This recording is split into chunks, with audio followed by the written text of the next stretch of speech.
All right, I'd like to call this meeting to order. Do I have a motion to adopt the agenda? Second. All in favor? Just for information, we have a little bit of feedback going on in the speakers here. Don't know if it's going out over the live stream, but if you notice a little bit of a humming over the live stream, it's us and not you. They have worked on it and just couldn't get rid of it before the meeting started. All right, we're curriculum and instruction.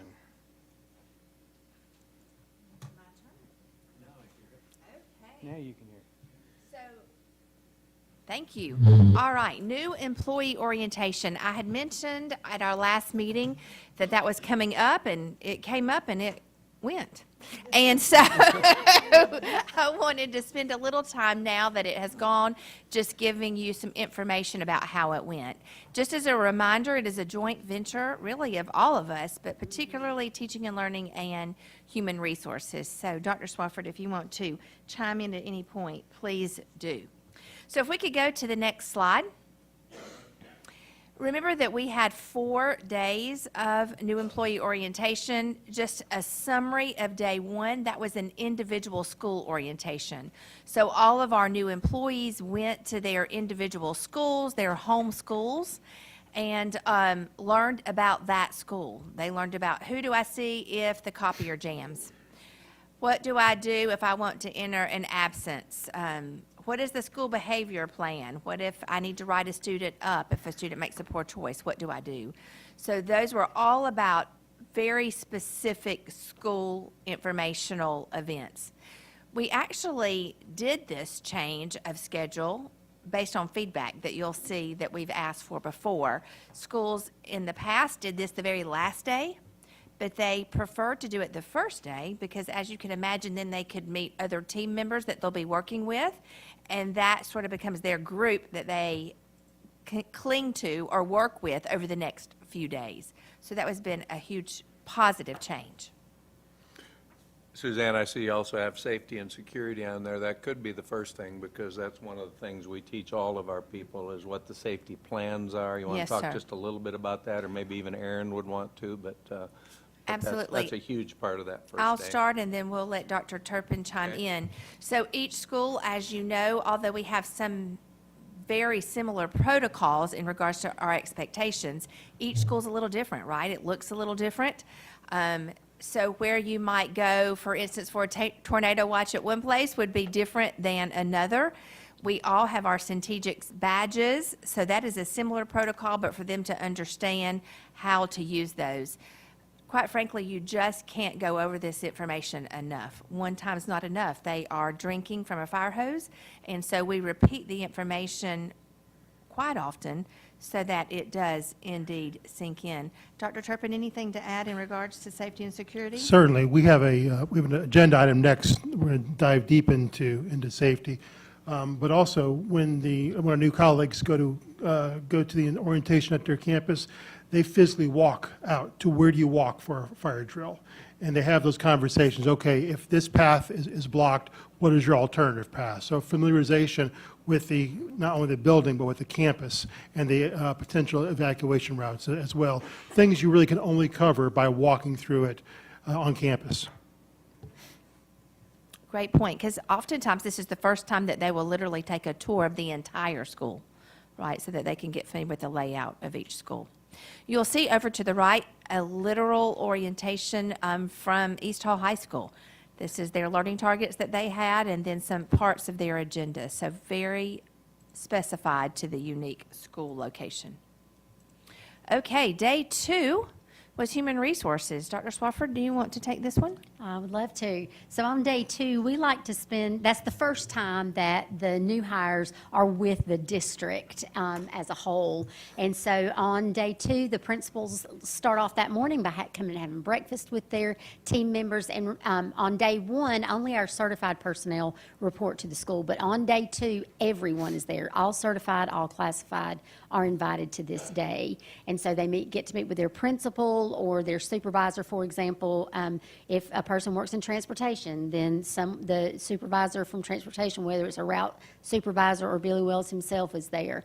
We also always try to have a guest speaker who will set the tone for us. And of course, in our school district, one of the things that we really focus on is that every student has that trusted adult that they can go to. And so we actually were able to find someone, Dr. John Gaines, and his speech was, or his keynote was just one, I believe in you can change a student's life. And so he talks about his history and what an impact a teacher made. And then Mr. Schofield also shared HCSD expectations about not just about having good relationships with our students, which is paramount, but also academic expectations. And then we cover what I call, excuse me, the nuts and bolts. We talk about insurance and benefits. We talk about communication, where we've spent a lot of time in our district focusing on how to have straightforward communication with one another through crucial conversations. And we take some of those tenets and just re-deliver that to our folks so that they understand that we want feedback. All of us, our students want feedback. We as leaders want feedback at the district level and at the building level, and that's how we all get better. And then finally, Dr. Moore and I did a code of ethics session so that we could also talk about expectations for staff members in that direction as well. Thank you. And then we go to day 3, and day 3 is focused on teaching and learning. So this is where they learn the content that they have to teach and a little bit of a reminder about the pedagogy that goes with that content. So very specific expectations in regards to literacy, in that all teachers are considered literacy teachers, reading, writing, speaking, listening, thinking, every day, all classrooms. We also talk about the content resources that we provide our teachers. We have maps, curriculum maps that we go through. We talk a little bit about our specific curriculum in elementary school in regards to Eureka and Benchmark. We talk about the 4 cornerstones and that all lessons are supposed to follow that format. And then one of the favorites, the fan favorites every year is what we call roundtables. And that is where all of our participants, our new teachers, get to choose 3 sessions that they go to learn whatever it is that they want to learn from the offering. So for example, I led a group on positive relationships. And so if they wanted to learn about that, they would come to my table and we would spend about 20 minutes, 30 minutes together. And then perhaps the next time they wanted to learn a little more about incorporating literacy. So they might go to a table that does that. So they got to choose which content sessions they wanted to attend from there. So that makes up day 3. So if we go to day 4, then this is where all of our new employees spend a few hours talking about behavioral health and those expectations for our district. They talk about the think, feel, act cycle, the impact of trusted adults. So there we go again, hitting what we know is so important. We talk about suicide prevention. We talk about how trauma impacts the brain, and the power of one important person in the life of our students. You know, I shared last time some very staggering data about adolescents and about young people that we serve, and it's just a constant reminder to me that those aren't statistics of students that aren't sitting before our teachers. And so we educate the whole child, and spending time with our teachers, getting them exploring the critical role that mental health plays in creating these safe environments is super important to creating successful students that are well-rounded and ready to enter the next phase of life, whatever that might be. Okay. As we go to the next slide, you're going to see participant feedback. So we do a feedback survey for every single day because we care what our students, if you will, which are our new teachers, think. And we always are looking to get better. We're always saying better tomorrow than today. So overall, our satisfaction, if we put all of those together, we're going to call that 95 because I was a math teacher, and if you have a 0.5, you round up. So we're going to call that 95% overall satisfaction, and I am super pleased with that overall. We also collect individual statements from every teacher there, every participant there that will fill out a feedback survey, and we read every single word, again, looking to get better as we move forward. Suzanne, I know that the expectation for each and every one of your 2,100 teachers is to be the caring adult and to teach, to assess and respond. You taught for those 4 days, you assessed based on the feedback. What are some responses, Carla or Suzanne, that you're seeing in terms of what you heard from people that might be different in the future? Yes. Well, I'll speak from teaching and learning, and then I bet Dr. Swafford has some. It is a lot of information, as you can see, right? We are being very deliberate, but we're planning a lot. One piece of feedback that really spoke to my heart was that they want more time to reflect. So in other words, we'll teach a little bit, and then in their small school groups, they wanted time to reflect and be able to ask questions. So we're already working on a schedule for next year so that we can incorporate time for them to reflect on what they just learned and ask more questions. So moving a little slower, still with great intention, but giving them a little more time, intervals. Anything from your perspective? Yes, on the Human Resources Day, one of the things that we've talked about is we are deliberate and we are intentional about what we give to them in the morning in terms of the culture of our district, about that trusted adult and about positive relationships with kids. So that piece of the puzzle won't change. But in the afternoons, it's kind of tough because we've got brand new teachers who have just graduated from college. Or have just entered the profession from another career, perhaps. But then you've got folks that have been teaching for a really long time, so they kind of already know how state health benefit plan works and some things like that. So it will be tricky for us to figure out how to do this, but we've got to figure out a way to begin to differentiate. Just like we expect our teachers to differentiate for the students in their classrooms, we want to begin to differentiate on some of those nuts and bolts things that some folks already know and feel like might be overkill for them, while at the same time providing that support that our new folks need. That's great, thank you. Okay, so then as we're moving forward, I want to talk about the continued support, because while those are 4 intentional field days, that's not enough, right? We have to continue to support our new folks. So I wanted to share with you just some of our plans as we move forward for that continued support. So this is continued support for elementary teachers. These are teachers who have 0 to 3 years. Just keep that in mind. 0 to 3 years. We actually had tables set up at new employee orientation, trying to lure them in and talk about what it was that we're going to teach them as the year goes. So a new teacher academy for elementary will continue to focus on not only benchmark and Eureka curricula, but you can see MTSS, RTI, ESOL, stress management, and teacher support. That'll be one of the very first things we do, because teaching is super stressful, especially as you are kicking off your year. So we want to share some tips and tricks to lower their stress, perhaps. And then, of course, behavior strategies are always something that can be a challenge for new teachers. Suzanne, when you say benchmark in Eureka, some of the board members may not know exactly what you're talking about. Thank you. So those are the curricula that we follow in elementary school. So benchmark is the reading English language arts curriculum, and Eureka is the math curriculum. So it's very intentional curricula that they follow. So we have spent a good deal of time making sure that they are up to snuff with that. In fact, if you can see that asterisk, which is pretty small up there, I think it's also important to say that even in the summer of 2026, we had 4 days of training offered for new teachers, really prior to them even starting, where we paid them stipends, and they could come in and dive into each of those 2 with our 2, I call them master instructional coaches / content specialists, Pam Blackwell and Casey Landers, who lead that work. Y'all stop me at any point if there's questions, please. So just like elementary, if you go to the next slide, you'll see that we have very similar things for secondary. So we have 4 dates over there for secondary teachers to come and attend. Again, this is for 0 to 3 years of experience, and we're excited. This is new. We have not been able to offer secondary support to this level before.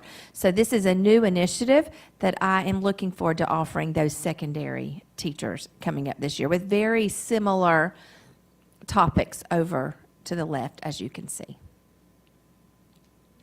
Okay. Special education, same thing. Special education teachers have lots of regulations that they have to follow, right? Lots of rules, lots of procedures, lots of paperwork that they have to follow, in addition to the great teaching pedagogy.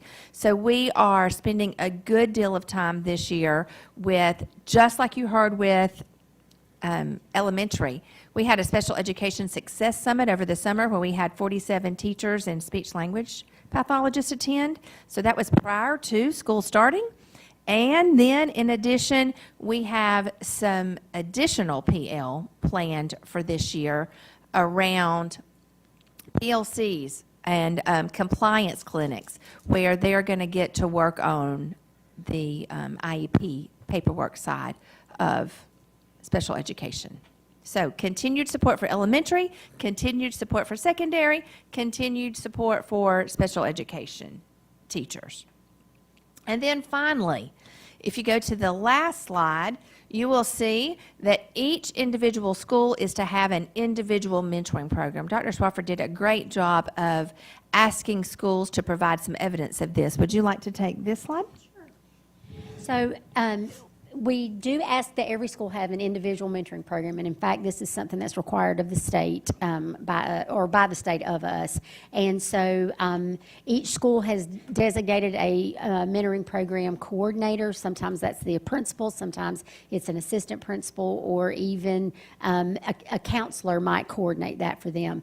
Whoever coordinates that for them sets up where every teacher, and that's even if they're not a brand new teacher, that even if they're just new to that school or new to our district, then they would also be included in this mentor program so that they are connected with someone in that school, and then they have specific programming that they follow. And so you'll see there, some of our schools have gotten super creative with the way that they are presenting this information, and I love that because it makes our teachers excited about the continued support that they're going to get throughout the school year. Thank you. I love that too. And you can see on those, well, maybe if you have good glasses, you can see that there is something planned for every month that new teachers are participating in, again, at their local schools. So as you can see, we dump lots and lots of information at the beginning, and then even before school starts in the summer, then we have that very intentional new employee orientation, and then we can plan to continue the support throughout the year. So all this is important to support our teachers, and it also helps with retention, right? We want the very best teachers for our students. They deserve it. Any questions for us? I want to thank the team for how far they've come with that. High expectations, high support. I don't care whether you're 7, whether you're 12, whether you're 17, or whether you're 57. We all do better with high expectations and high support. I hearken back to 1986 when I started teaching 40 years ago this month in Oglethorpe County teaching high school math. I was given my chalk, my math books, the keys to my double-wide trailer, and my new teacher orientation was a slap on the rear end from the principal who said, "Go get 'em, boy." And so we have come a long way. We are investing significant amounts of money. More importantly, we're trusting the most precious resource we have in our community, and that's our young people with these new teachers. So thank you for being so intentional about getting them off to a good start, and then even equally importantly, walking alongside them as they get started here. So it has changed dramatically.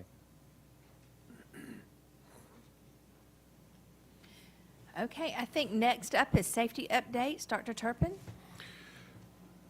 So you heard Suzanne talk about earlier that on the first day, the principals focus on the safety updates for their particular campus. We're going to spend a few minutes today talking to you about what's going on district-wide over the summertime, and we're going to talk about the summer work, some information about Centegic, some key legislative actions, school bus stop arm cameras, and cyber safety. You will notice that we've got here Avery Niles, Eric Raddick, and Jay Smith. And we do not have Billy Wells here to talk about transportation, but Eric's going to handle it because Billy is still making sure all the boys and girls get home safely on the second day of school. So Avery, start us off talking about this past summer, sir. All right, good afternoon, and thank you for the opportunity that you provide for us to give you an overview of some of the things that we've done over the summer.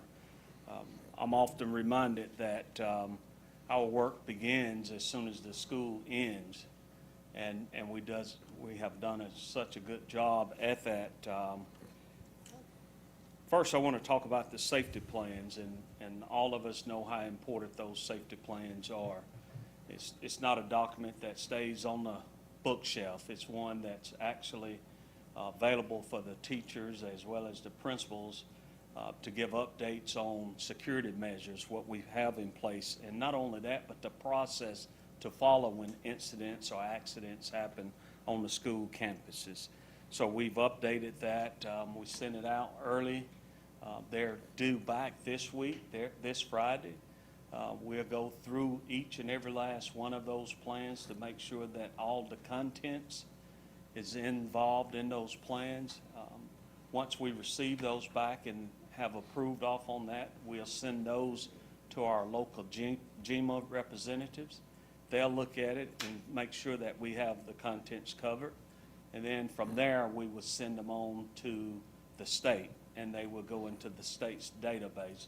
So that if something happens in our district and has a statewide response, they can pull up those particular plans and act accordingly. Avery, you might save Stan Lewis a little time here. What used to be a letter and then became a phone call and then become an email has now become, the new sport is open records request. So unlike a lot of information, you want to just remind us that safety plans are not subject to open records requests, so Stan can save some time Yes, sir. on what. I want to, just like Mr. Schofield had said, can you imagine if this was part of open records? The bad guys could get a hold of the entire district's operation plans and know when we run drills, when those particular plans are in place. And thank God it's covered by, talk a little louder. It's covered by that statute that governs that. And it's not that we're trying to keep everything from people, but what we want to do is make sure that the contents of what we put out is valid and that it's pretty much, I wouldn't say foolproof, but it's been vetted through the entire system, the entire state. So thank you for that reminder. The next item is our principals, our new principals to our campuses. It's such a blessing when you have newcomers to our beloved district to where we spend some time with them, not only in a classroom setting, but Eric and I make a special visit to each and every last one of those new principals that we have on our campus, sit down with them, go over everything that they have concerns about from a safety perspective. Our drills, how do we conduct our drills? How do we respond in an emergency? What does that look like? So we spend time with them so that when they do go back to their home school, they'll be familiar with operations.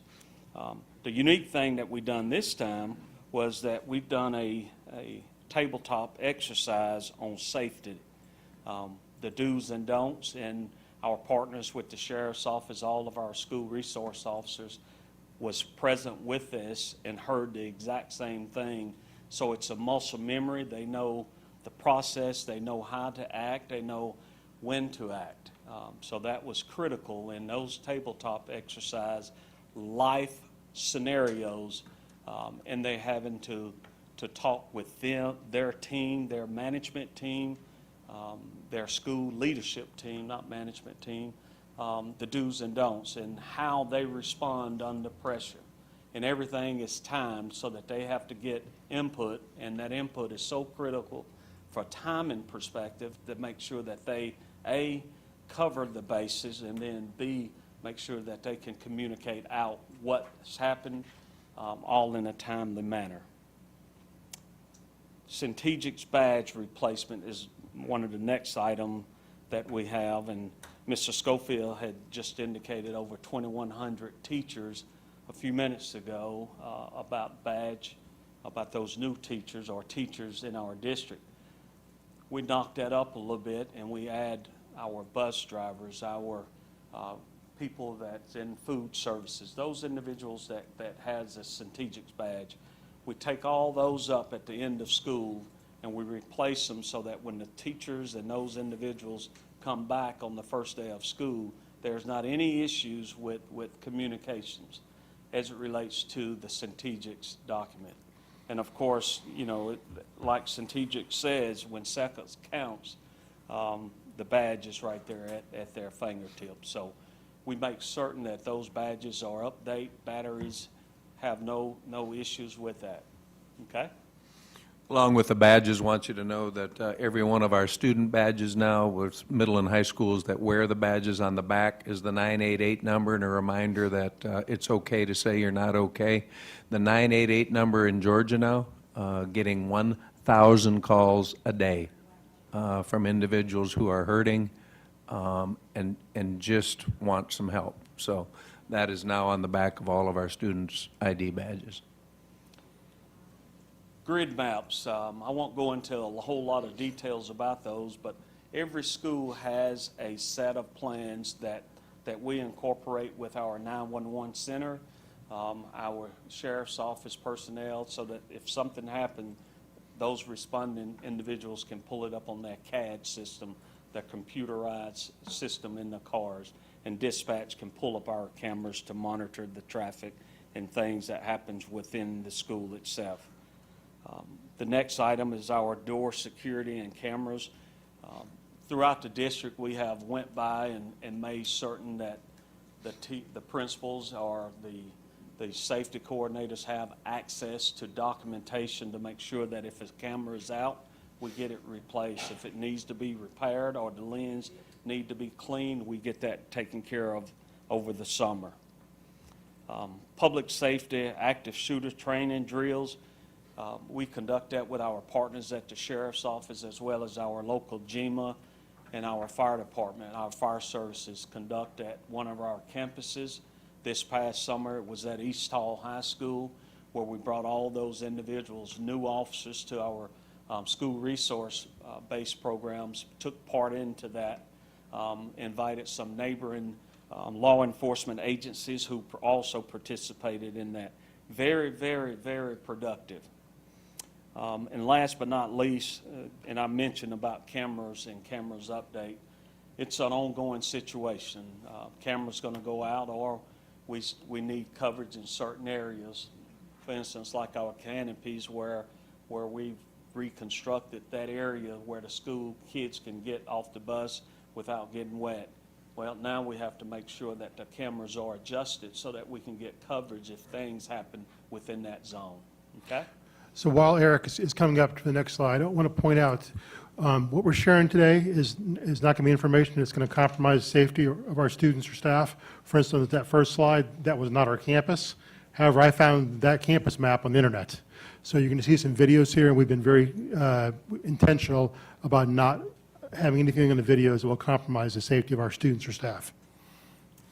Yeah, so next we want to provide just an update and overview of Centegix. The board knows that we, as a district, invested in that a little over a year ago, and things have gone well. We have been benefited of that system and other districts' input about how they use it, even talking about it today.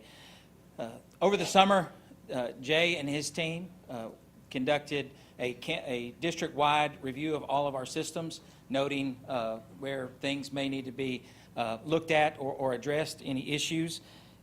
And those things really wrap around the Centegix. We talk about a badge, but you can see on the screen, and then in just a minute you're going to see videos. Really, Centegix, it's strobes in the ceiling, it's clear touch takeover, it's a message on every teacher's laptop, as well as intercom integration. And so those tests and that system, we like to talk about it's redundant and multi-layered. I know there was some information in the news recently about Centegix and issues that were reported. And we did want to note, years ago, we looked at Centegix and opted not to go with that. If some of the board members recall, we had a different system in place, and there were improvements made. And so more recently, we installed in Centegix and are comfortable where we're at.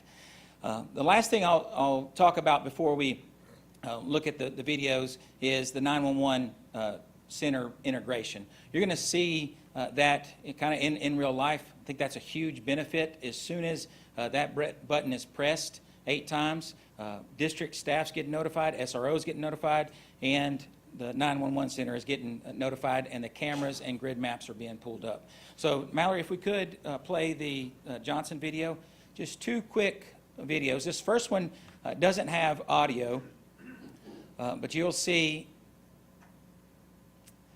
this is an example of if there was an alert initiated on the phone instead of the badge that a team member would wear.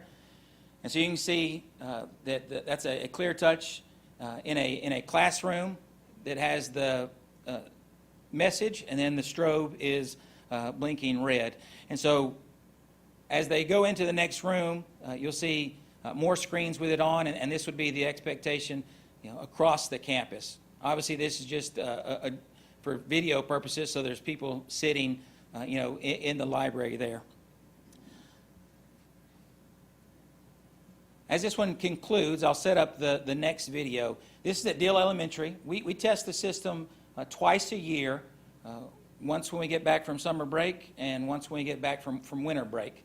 The next drill is going to see, you're going to see the principal, Ms. Smith at Deal, initiating it with her badge, and then you're going to be able to hear what students and staff would hear around campus. So Mallory, we'll go ahead and play that.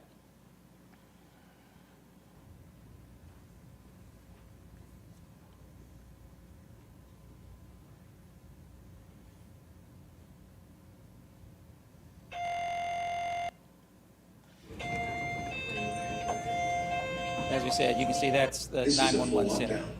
This is a full lockdown. Ensure all doors are locked and closed. Turn off the lights and move away from sight.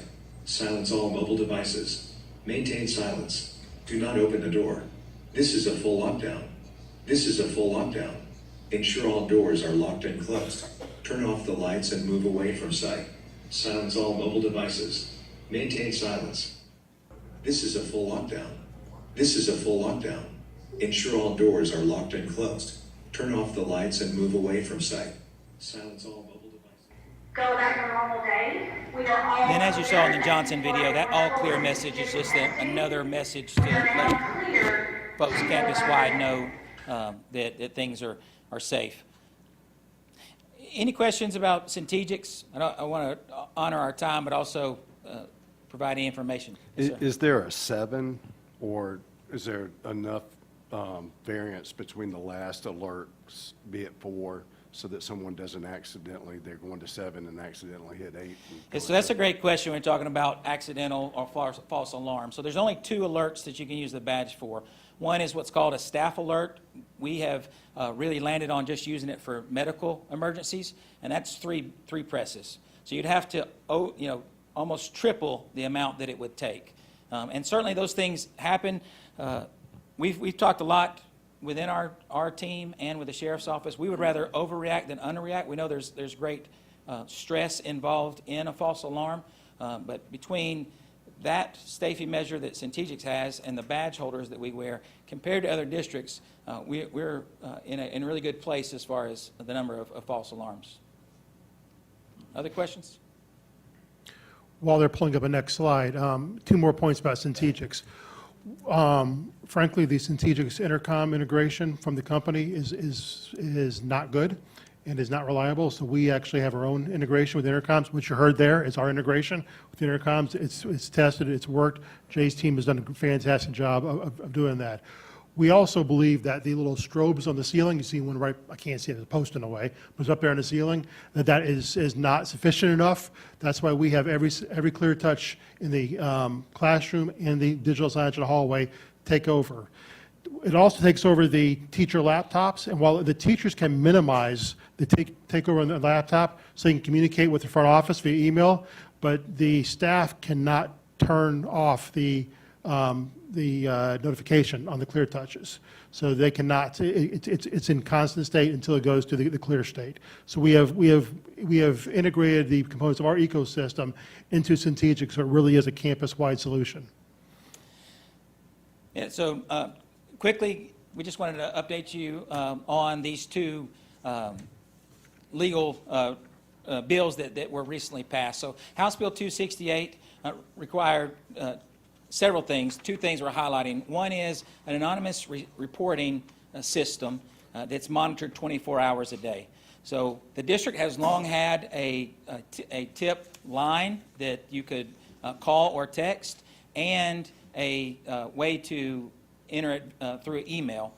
But in compliance with that, we have partnered with the Sandy Hook Promise. And so the logo you see there, it says Say Something. Our students, K through 12, K through 6 through 12. So our 6th graders to our 12th graders, that's what the law requires, that they have access to this. And so they will be trained, or are being trained here at the beginning of the school on not only how to use that app, but also, I'll just take every minute to remind all of us, the vast majority of school violence acts that have been carried out and the ones that have been stopped, somebody outside the perpetrator knew something. And so when we say, if you see something, say something, we're encouraging those, not only students, but in the community, to help keep all of us safe. And if they know that one of their friends is in crisis, this is a way that they can share that with someone. It can be anonymous, and the team can rally around them. Last thing I'll say about the Say Something promise is we know that we are limiting, for good reason, device access throughout the school day. And so with that in mind, there's certainly, a crisis doesn't take a break during the school day. And so there is a tile on each student's launch point where they could submit a tip or a concern, as well as our district website has been updated to reflect that as well. Eric, Yes, just ma'am. along those lines, just because we're making sure we have our own lingo, right, in education. When you say a tile on launch point, that means that every single student has a Chromebook that is school issued, and they all have access to a drive, a dashboard, if you will, and there is a link on there that they can get to. Okay, thank you. Mr. Schofield already spoke to Senate Bill 558. It required that specific language about the 988 hotline be put on every ID. If a school and district issues IDs, then it's required to have that on the back of their IDs, and so we have that now. The next thing we're going to talk about is just an update on the school bus stop arm cameras. And so, we talked about this last year. We implemented with just a few buses, and the whole goal, I really thought about suggesting we show some video of near misses, and for time and probably for our hearts, we opted against that. But it doesn't take more than one video of a young child almost getting hit because someone doesn't stop for a school bus to see why this law is in place and why we partnered with the Sheriff's Office to help do the best we can to prevent that. And so we have that in place. There's 50 of our buses that are equipped that will be back on the road in the morning. And the Sheriff's Office and the court system handles everything. We just partner with them to equip our buses with that. The last note on there, data privacy. It is important to note that the school district owns all the data. We vetted that in the contract. And what's being captured in the video is the vehicle and its tag, not the driver specifically. Any questions about that? During the test mode, how many did we have last year? I do not have the numbers offhand. We can get that for you. We have always reported those instances. So bus drivers prior to a camera would write down the bus stop, the time and car descriptions that they could. But we can certainly provide that for you. And that'll be powerful information for you, Bo. It is staggering how many people pass a stopped school bus with the lights flashing. And quite honestly, we've always said law enforcement isn't our deal. Keeping kids safe is our deal. And I just cannot imagine not taking individuals who go around school buses with flashing lights seriously. That translates into a child that will not be going home. And so, but the number, we'll get it for you. You'll be appalled at the number of people that'll go around a stop bus with the lights flashing. All right, thank you. Good evening. You've heard a lot so far from Eric and Avery about how we've been keeping our students and teachers safe. So I wanted to let you know the technology team has been very busy over the summer, also keeping our students, teachers, and users safe. So I want to quickly walk you through some of the things that we've done this summer to improve our safety. First one is what we call NAC, Network Access Control. That is something that we have had in place on our Wi-Fi networks for many years, but we did not have that in place on our wired networks. We have that now for our wired and wireless networks. So now we have a lot more control over who can connect to our network and how they can connect to the network. We also did a bunch of backup infrastructure upgrades. So we are always taking backups of our critical systems just in case something were to happen, hardware failure, or it could be an attack. We could do it with ransomware, things of that nature. So our backup infrastructure was greatly improved over the summer. We keep a off-site backup at a different site than our data center. We upgraded hardware on both ends of that. So we have new hardware out there for backup. Network infrastructure improvements.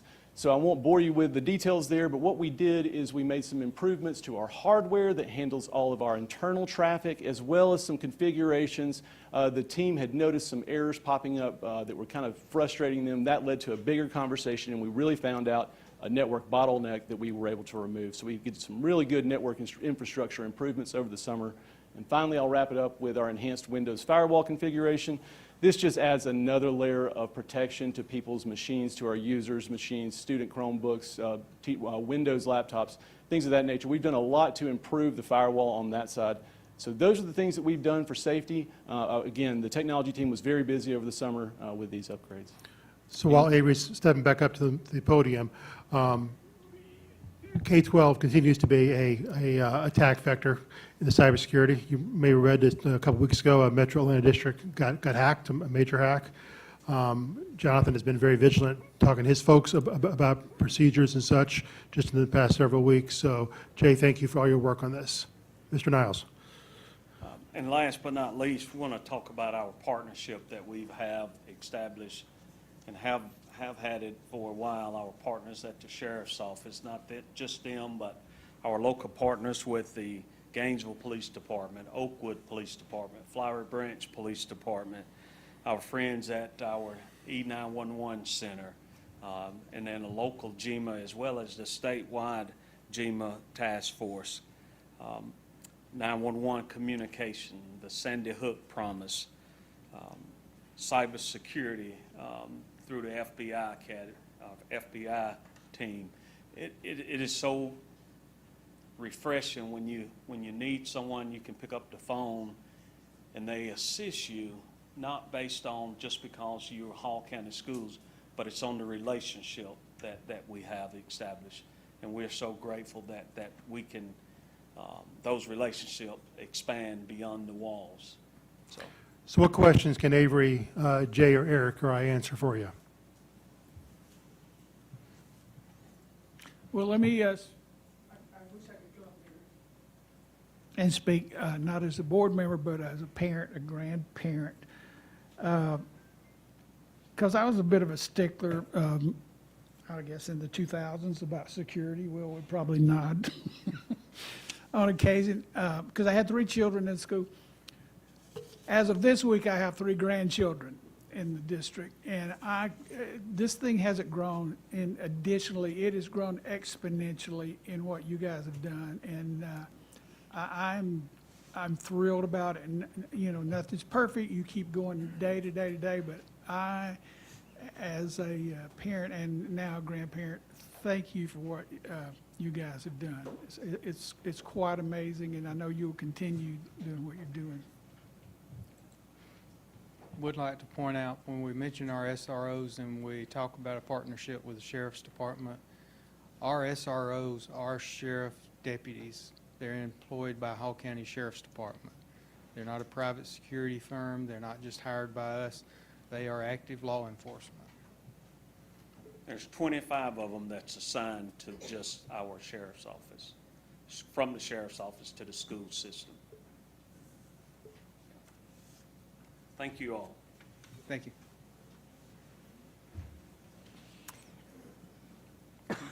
Goodness. Enrollment update. Yes, Dr. Turpin? Certainly. So day 2 of school, it's obviously early. We'll see a we'll see quite a bit of fluctuations in our enrollment. For instance, between day 2 last year and FTE1, we gained actually about 1,000 students. We are day 2 year over year, we are 291 less. Interestingly, we are 196 kindergartners less than first graders. So that's an interesting phenomena. Those of us who drive the Southall roads will not be surprised to hear this, that the Cherokee Bluff district is where the growth is. Cherokee Bluff Middle is plus 40 year over year. Cherokee Bluff High is plus 49 year over year. Davis Middle is plus 58 year over year. Interestingly, Flower Branch High School is minus 26 year over year. Some of the high school numbers are not solidified yet with the dual enrollment. And keeping that the middle schools are up slightly across the board. East Hall Middle School is up 44. So early, still early, but we are where we thought we would be in many cases. The kindergarten number is something we're going to continue to look at because this is now year 2, I believe, right, Carla, of declining kindergarten numbers.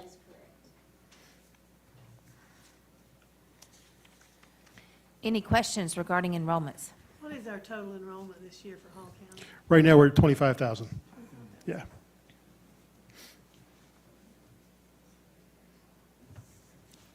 If no more questions, I guess field trips. Yes, so field trips, if you open that attachment, you'll see that I just need approval tonight on the Chestatee High School chorus field trip that is planned for March. You all saw that at the last meeting, so if we could get approval tonight, that would be great.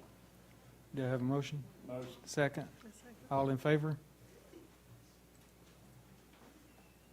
I think that concludes my part. Thank you. I think Jonathan's next. Yes, sir. TAVT collections for the month of July were just shy of 1.24 million. So folks are still buying cars. If you have any questions, just let me know.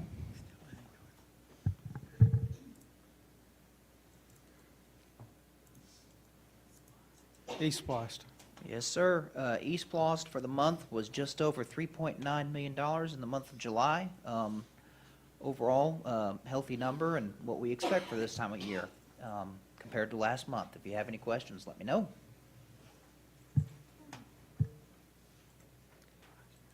Matt, you're up there. Project updates, we do have 5 tonight. We don't have to go into a lot of detail on these. We just talked about most of these last week. But this will be the last time we'll have 4 of these. Those last 4 are our summer projects. But the first one up here is World Language Academy, the continuing project. And the differences that you'll see over the next month, you're going to continue to see us completing finishes as we work toward completion of the project somewhere in early spring. And you'll see the final paving going down on the parking lot. So I've asked Carol Daniel for an aerial of that. When we get that, we'll forward that to the board and get that posted on our website.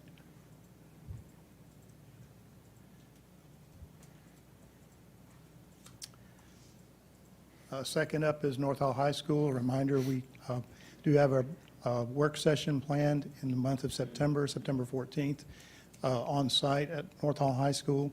But we are just working through punch list items and getting kids back in the building, letting them enjoy the 3-story building for the first time this school year. How has the traffic flow been with the new configuration out front? It's better. They appreciate the additional parking. There's not a lot we could do to get a lot of stacking improvements for car riders, but we do have a lot better parking. We stretched it out a little bit as much as we could. And today was much better than yesterday, Greg.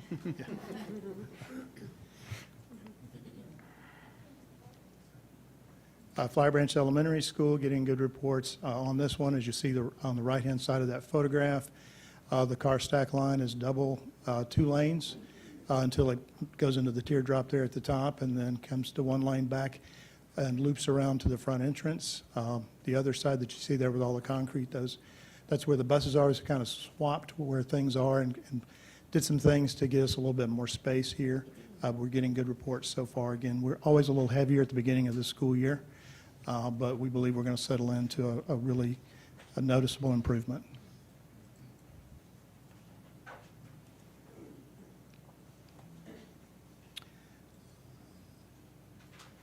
North Hall Middle School, likewise getting good reports. The lighting makes a difference. This is re-roof HVAC and relighting of all spaces in the building.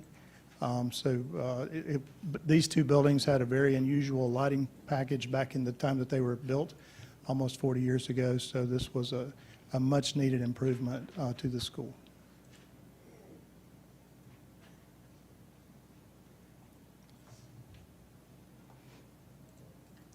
And likewise, East Hall Middle. Two projects were very similar.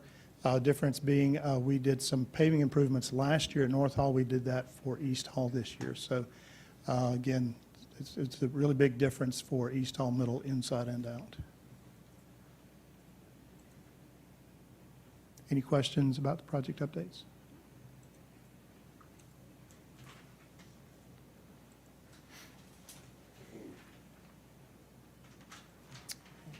I have three funding requests tonight. First two related to roofing. The first one is Chestatee High School Activity Building. This is what we always call the old Sardis Gym, the old rec gym. The middle school and high school use that for wrestling, boys and girls, so that's supporting 4 teams. So this is for re-roofing of that building, and also the Student Services Building located at Chestnut Mountain Elementary, re-roofing of that building. And at LCCA, it's AV renovations for the meeting spaces and then the hallway outside the meeting spaces. You need action on those tonight? No. Okay.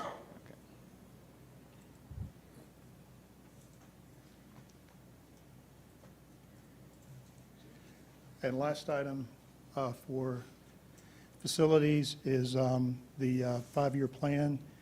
This is the first step in the process. We are required to maintain a 5-year plan. Ours is expiring June 30th, 2027, so we will need board action to request the assistance of DOE in helping us put that together. Okay. Do I have a motion to approve the 5? Second. All in favor?